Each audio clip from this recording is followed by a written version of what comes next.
was kind of a wild basketball game. Yeah. Kind of an innocuous enough start.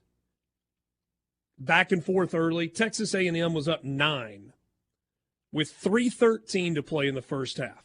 Yeah, Ole Miss played like crap for 17 minutes. Forgive me for being so articulate in that description, but that's what they played like. They looked for the first 17 minutes of the game like they did in the other 3 previous SEC road games. They were sloppy with the basketball. With the exception of not falling behind big. And because they played good defense. But on the offensive side of the ball, I mean, what was it, 8 turnovers in 17 minutes?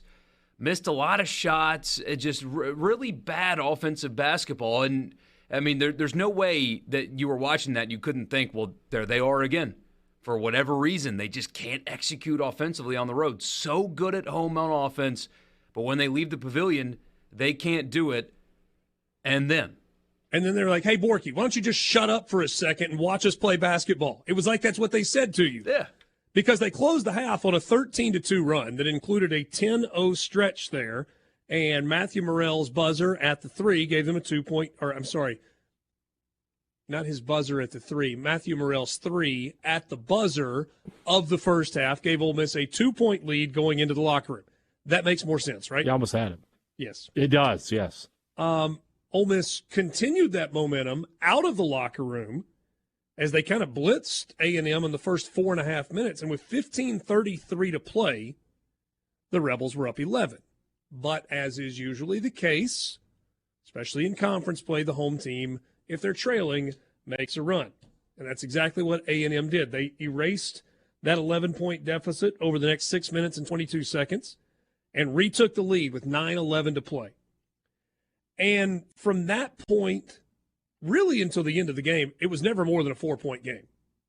Kind of hovered in that 2, 4, 5, 2, 4, 2, 3, 2. It did get to 7 at one point, and then Ole Miss chipped away.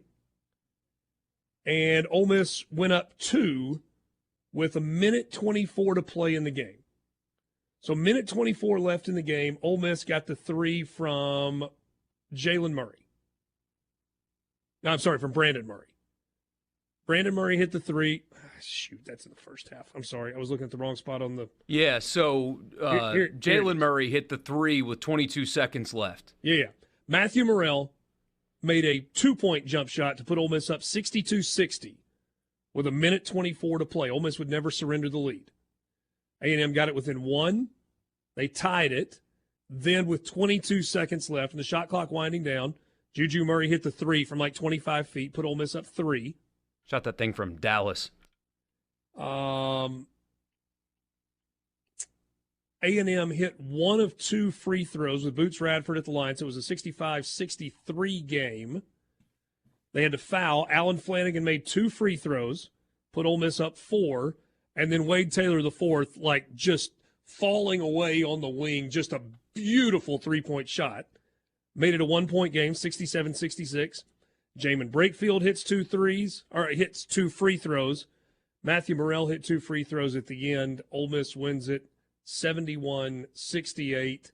The last second shot by Tyrese Radford didn't get anywhere close. Ole Miss did a really good job denying Wade Taylor the basketball on the last possession of the game for A&M, and Radford didn't have any choice but to take the shot, and it came up short, and Ole Miss escaped with a really, really good road win. Massive is an understatement. I mean, you look around the SEC, too. I mean, I know both road teams won these games, but Kentucky went to a terrible Arkansas team and had their hands full. Tennessee went to Nashville and had their hands full for 30 or so minutes in each game. Just winning on the road is so hard. Huge crowd. I mean, down kind of big early, down 7 with, just under 4 minutes to go in the game. That team, that was a mature win. Both getting down, playing poor early, coming back, making shots, getting a lead in the second half, blowing that lead, and still making shots, and then the 6 consecutive made free throws from 3 different guys, by the way. Well, the gotta-have-it free throws in that spot, in that environment, and just casually and comfortably making all 6 of those shots, those 3 guys. And, I mean, they had to do it in different ways. Chris Beard had to make an adjustment. Sharp, just bad matchup for him. He was basically unplayable. And then Cisse gets hurt, and so they go to the small ball lineup, and that worked.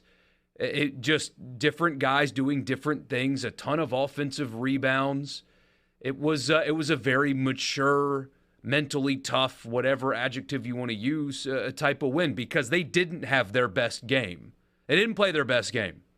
And they found a way to win the game in different ways with multiple different guys. That was it was really impressive to pull it out, because especially with 4 minutes to go, I thought, good effort, good try, but it's not happening tonight. Down 7 with 4 to go on the road, it's not happening that night, and it happened for them. The Road Reds are the road record in the SEC this year is 16-30. So there are a total of 16 road conference wins that have happened so far. But it's kind of top-heavy. Alabama's got 2 of them. Tennessee's got 2 of them. Auburn has won twice on the road. Kentucky's won twice on the road. South Carolina has won twice on the road this year. And Georgia has won twice on the road. In terms of teams that have not won at all on the road, Vandy, Missouri, Arkansas, Mississippi State. Those 4 still looking for their first road win. And then, the rest have got 1 on the road so far this season. It's hard. And then those 4 teams at the top are perfect at home this year. Alabama's 4-0 at home. Tennessee, Auburn, Kentucky, all 3-0 at home. The other undefeated home team is Ole Miss at 3-0, and that'll be put to the test on Tuesday night, tomorrow night, when they host Mississippi State. So I thought a couple of things that really stood out. The 6 of 6 from the free throw line in the final minute of the game was huge. If you're going to win games on the road, you better make your free throws down the stretch. And 3 different guys, too. And not only is it the home team's going to keep coming, A&M has a star. I mean, right now, Wade Taylor IV he's the player of the year in the SEC right now. Well, probably number 2. Yeah, because Dalton Connect at Tennessee is otherworldly right now. Ole Miss got 13 points off of Texas A&M turnovers. Ole Miss had 13 offensive rebounds in the game. And that's what A&M does, right? They get boards on the offensive end. And they had 18. Yeah, I mean, they're really good at that. But does it drive you crazy watching the way they offensive rebound? Like, if they can't pull down an offensive rebound, they turn it into volleyball. It's like they go to the highest point and they just try to spike it out toward the three-point line, and they've got a guard hanging out there that's ready to gobble it up. It certainly has been effective for them. Yeah, and again, Cisse got hurt, looked really ugly, and came back into the game somehow. I'm curious to know how he's feeling today or yesterday, kind of a day after, but he was huge. Like, you look at his stat line and you don't think that, it's all that impressive, but his presence was really, really effective. Brandon Murray also gave them some really solid minutes, a guy that's struggled a little bit this year to kind of find his rhythm after gaining eligibility, thanks to some attorneys general across the country. But and 8 boards, 4 of them on the offensive end. Yeah, and Cisse is going to be extremely important tomorrow with Tolu. His defense and physicality, he's going to have to be what he was on Saturday if Ole Miss is going to have a chance, because I don't know if – I mean, Sharp is so long, but I don't know if Sharp's going to be a great matchup with Smith, but Cisse physically can match up with him a lot better than Sharp could.